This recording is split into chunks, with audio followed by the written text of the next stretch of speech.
Hoje eu te trago para conhecer o Castelo di Moncalieri, bem pertinho de Torino, e eu tenho uma participação especial hoje comigo, a minha amiga Giuliana. Ciao! Oggi facciamo un video un po' in portoghese, un po' in italiano, perché ti voglio presentare la mia amica e poi lei ci racconterà alcuni posti da non perdere qua a Torino. Moncalieri fica a apenas 20 minutos de Torino. É uma cidade medieval linda que pouca gente conhece. Se você está em Torino, você pode pegar o trem, você pode também ir de carro, mas eu recomendo você ir de trem para você aproveitar mais. Você pode pegar o trem tanto na estação Porta Nova quanto Porta Susa. Em 2 ou 3 estações você já chegou lá, é bem pertinho. Moncalieri é dividido em 2 partes. A parte de baixo é onde está a cidade mais moderna, né? Onde tem todas as residências e tudo, é a parte mais nova, digamos assim. E aí você vai subir um pouquinho e você vai chegar na parte histórica. A parte histórica é linda, você precisa caminhar no centro histórico. Tem cafés, tem várias lojas, tem muita coisa interessante. A própria arquitetura é muito bonita, tem uma vista maravilhosa que você vai ver toda a cidade de cima. E o ponto auge da cidade é o Castelo di Moncalieri. Eu vou te mostrar imagens do castelo por dentro, vou te explicar tudo sobre o Castelo di Moncalieri. Eu já fui para Moncalieri 2 vezes agora esse ano, uma vez com a minha mãe no inverno, quando ela esteve aqui, e agora de recente com a minha amiga Giuliana. Inclusive eu tenho alguns trechos desse passeio com ela em italiano e eu vou colocar aqui para vocês verem. Eu tô com a minha amiga Giuliana, a Giuliana fez o curso comigo. Se você não sabe sobre o curso, eu fiz um vídeo explicando tudo sobre o curso de turismo enogastronômico. O vídeo vai estar disponível aqui ou talvez aqui. Vou deixar o link para você onde eu conto tudo, inclusive sobre o estágio che nós duas fizemos, estágio em lugares diferentes. E Giuliana ha fatto il suo stage all'Ufficio Torino di turismo e per questo vorrei fare un po' di domande a lei perché lei capisce. Si viene a Torino, quali sono i 3 posti assolutamente da non perdere? Ma allora assolutamente 2 musei che è fondamentale vedere, che sono il Museo Egizio, nonché il secondo più grande e più bello, dopo il Cairo, e il Museo del Cinema che è all'interno della Mole Antonelliana, a cui sono tutti e due musei molto particolari e molto belli da visitare, quindi questo è sicuramente il primo. E il Museo del Cinema c'è l'ascensore, no? Per Assolutamente salire. sì, l'ascensore panoramico che ti porta appunto in un punto abbastanza alto della Mole Antonelliana per vedere tutto il panorama di Torino, ma nel caso in cui volessi vedere il panorama di Torino e non riuscissi a prenotare l'ascensore panoramico, ti consiglio di andare al Monte dei Cappuccini, che è una terrazza dove c'è questa chiesa dei Cappuccini, dei frati Cappuccini, che hai una visuale stupenda del panorama torinese. Bello. Anotaram? Anotaram. Vou deixar a legenda aqui em português. Allora, continuando 3 posti da vedere. Abbiamo parlato del Museo del Cinema, il Museo Egizio e mancano ancora 2 posti. Allora, come secondo nel podio metterei sicuramente visitare il centro di Torino, che è chiamato il Quadrilatero Romano, dove Torino è stata costruita dai Romani e quindi è costruita con la mappa romana fatta di parallele, come possiamo dire, di strade che si incrociano. È un reticolato, quindi è molto facile orientarsi all'interno di questa città, e la parte centrale è chiamata appunto il Quadrilatero Romano perché è circondata da strade e da palazzi molto belle del centro storico di Torino, chiamata a Torino anche la Signora perché è una città elegante con dei palazzi molto belli, e all'interno di questo quadrilatero romano ci sono anche i palazzi dei Savoia, dove ci sono all'interno dei musei importanti. Però questo è un posto assolutamente da visitare a piedi per poter gustare, come dire, per poter piede perché slow travel. Quindi parliamo di un viaggio più sostenibile e anche per godersi di più. Che senso ha godere una città se tu sei sempre in macchina? Quindi tu mi conosci, quindi slow travel. Continuando. Ultima, ma non ultima, ci sarebbero tante cose da vedere nella città di Torino, ma assolutamente imperdibile è il Parco del Valentino, un parco enorme che nasce vicino al Po, il fiume che attraversa Torino, e che è costeggiata di questo parco molto grande, molto bello in cui camminare e nel quale sia turisti che torinesi spesso passeggiano. Mi è venuta adesso una idea. Possiamo un giorno andare a Torino e fare questa registrazione a Torino. Sì, bello. Che pensi? Sì, sì.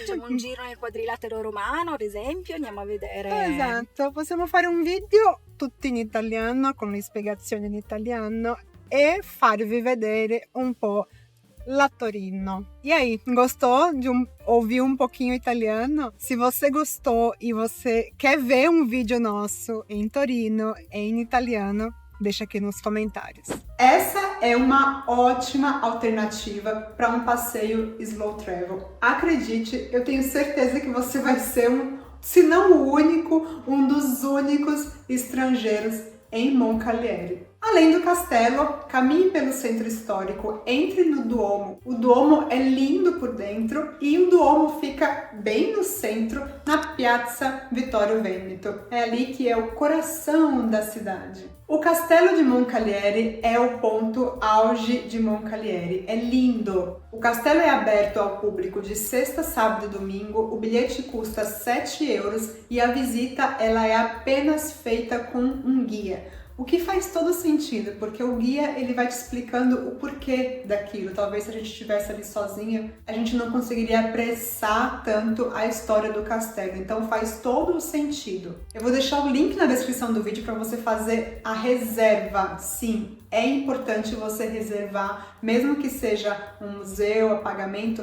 o número das pessoas que entram para fazer a visita guiada é bem limitado. Então, se você já está vindo com pouco tempo, quer se programar, eu te sugiro a fazer a sua reserva antes. O Castelo de Moncalieri faz parte de um conjunto de 16 residências Sabaldi. Sabaldi significa que era da família de Savoia. Então, a família de Savoia tinha um complexo de 16 residências que eles alternavam, dependendo da exigência, da vontade deles. E esse é um dos castelos que pertenciam à família real de Savoia, que era a família mais importante aqui, enfim, foi responsável pela unificação da Itália, tem uma história muito importante. Hoje, todas essas residências são patrimônios da Unesco e essa é uma dica importante. Quando você vier para o Piemonte, anota na sua agenda, conhecer as residências Sabaldi. Eu tenho certeza que você vai amar, porque são lindas, é cada uma mais linda do que a outra. Curiosidade, a família real de Savoia passava 6 meses do ano em Moncalieri. E por quê? Porque lá se respira melhor, pela sua localização alta. Então, como o ar era mais fresco e se respirava melhor, das 16 casas, eles escolhiam essa de Moncalieri para passar 6 meses do ano. Então agora vem comigo que eu vou te mostrar o castelo por dentro. O castelo de Moncalieri foi construído no século XII como uma fortaleza militar, mas ao longo dos séculos passou por diversas transformações, até se tornar uma das residências oficiais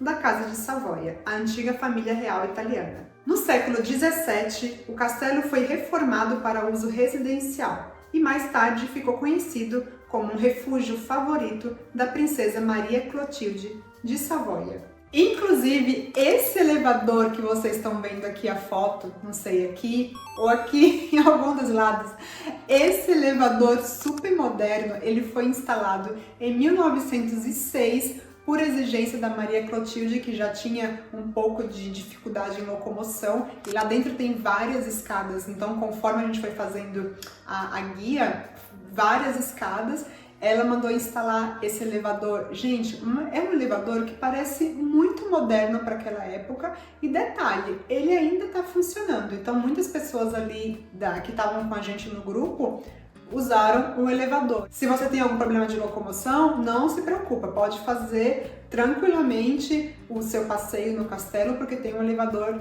para te levar para cima e para baixo. Durante séculos, o castelo foi um dos refúgios preferidos da nobreza piemontesa, especialmente por seu clima ameno e sua localização privilegiada com vista para as colinas. Uma das moradoras mais conhecidas do castelo foi a princesa Maria Clotilde de Savoia, filha de Vittorio Emanuele II. Toda visita ela é sinalizada por um percurso, então a gente tem que seguir esse guia do começo ao fim. Durante a visita nós passamos pelas instalações da Maria Clotilde, da princesa Maria Clotilde de Savoia, da princesa Maria Letícia e do rei Vittorio Emanuele II. E claro, também tem a capela, porque um castelo que se preze, precisa também ter a sua própria capela. Muitas curiosidades interessantes desse mundo, de família real que pra gente é tão distante. Mas uma coisa que me chamou a atenção foram essas portas tortas. Eu vou colocar a foto para vocês verem. Todas as portas do castelo são assim, são tortas. E isso tinha um motivo. Naquela época, os empregados do castelo, eles não podiam dar as costas para os seus superiores, os príncipes, enfim, a família real, a monarquia. Eles não podiam. Então, como é que eles iam servir e voltar para fechar a porta? Então aquela porta, a porta desenhada nesse modelo, facilitava que ela se fechasse sozinha, sem bater, sem fazer barulho. Então olha que mundo totalmente diferente. Eles tinham que servir a família real e voltar de costas. Eles não podiam dar as costas para a família real. Então por isso que as portas eram todas tortas dessa forma. Gente, eu nunca imaginei, por isso que é importante fazer uma visita com um guia, Porque esse tipo de coisa a gente jamais iria saber. E muitas outras coisas, por exemplo, a cama. A cama era sempre muito pequena. Isso já vi em outros castelos, inclusive o castelo de Pralorma também. A cama, comparada com as nossas camas de hoje, elas eram menores, mais estreitas, mais curtas, Por que mais curtas? Isso era para facilitar várias coisas. Primeiro porque eles tinham que estar sempre prontos, caso precisasse fugir, tivesse alguma batalha, alguma coisa, era mais fácil. Então eles já estavam ali em posição de escape, Se aconteceu alguma coisa, escapa. E segundo, porque eles comiam muito mais do que a gente come hoje. E a comida piemontesa, ela é muito pesada. Então eles comiam muita carne. Então, para facilitar a digestão e respirar melhor e não ter perigo de morrer enquanto dormia. Então, essa também era um dos motivos, mas loucura, Totalmente um mundo diferente do nosso. O castelo, na época de Napoleão, serviu também de hospital durante a guerra e serviu também como escola militar. Até hoje, o castelo é zona militar. Então, por isso, é proibido fazer vídeo lá dentro, é proibido filmar, tirar foto de algumas partes lá de dentro. E a visita ela é só com o guia e com um policial. Então, sempre com alguém do exército que te acompanha durante toda a visita. Mas, assim, eles te deixam super confortáveis, não é uma visita, assim, desagradável. Muito pelo contrário, é um clima bem leve, bem bacana, eles explicam muitas coisas. Então, eu super sugiro, se você vier para Torino, faça essa visita, você vai gostar. Tem muita coisa aos arredores de Torino que pouca gente fala. Aliás, essa é uma ótima dica slow travel. Eu sei que você está vindo para a Itália e você quer conhecer as principais cidades. É óbvio, principalmente se você vier pela primeira vez. Você quer conhecer Firenze, você quer conhecer, enfim, todas as principais cidades, Milano, tudo. Mas se você tiver tempo, não fique preso só a isso, só a essas cidades, porque é bem difícil de você ter uma ideia completa sobre a Itália, sobre como é o estilo de vida italiano, porque essas cidades hoje em dia são muito turísticas e acabam perdendo muito da sua essência, italiana. Então a minha dica slow travel é conheça as cidades ao redor, porque é justamente nelas que hoje vivem a maioria dos italianos, principalmente nas cidades mais turísticas que estão muito caras para conseguir moradia. Os italianos moram nas cidades ao redor. Então, se você quer uma experiência autêntica, pagar mais barato, comer comidas mais baratas, comidas autênticas, comidas regionais, comidas típicas, se você quer ver o dia a dia do italiano, conheça as cidades que estão ao redor das cidades mais turísticas. Para concluir, Moncalieri é uma opção perfeita para um bate-volta mais calmo. Lá você vai poder conhecer restaurantes de comidas típicas piemontese, você pode fazer um menu degustação, provar com calma, tranquilo. Tem um café lindo bem no centro para você provar todos os docinhos, os pasticcini italiani que você vai amar. Você pode fazer um aperitivo no centro. Eu super recomendo um dia inteiro para você curtir com calma. E caso você queira ir de carro, tem um estacionamento gratuito ao lado do castello, então super tranquillo. Finiamo la passeggiata di oggi. Ti è piaciuto il castello di Moncalieri? Molto, l'ho trovato molto bello e molto curato anche all'interno con gli arredi dell'epoca e allestito il più originale possibile, quindi mi è piaciuto moltissimo. Quindi mi raccomando, se vieni a Torino, assolutamente da vedere. E poi è a 2 passi da Torino, praticamente 2 stazioni da Torino, in treno ci sei a Moncalieri, vale la pena. E ci aspetto al prossimo video. Se ti è piaciuto lascia un mi piace, ti iscrevi sul canale, se inscreve sul canal, deixa o seu like, deixa o comentário se você gostou e principalmente se você gostou do vídeo falando em italiano. Te vejo no próximo vídeo. Tchau!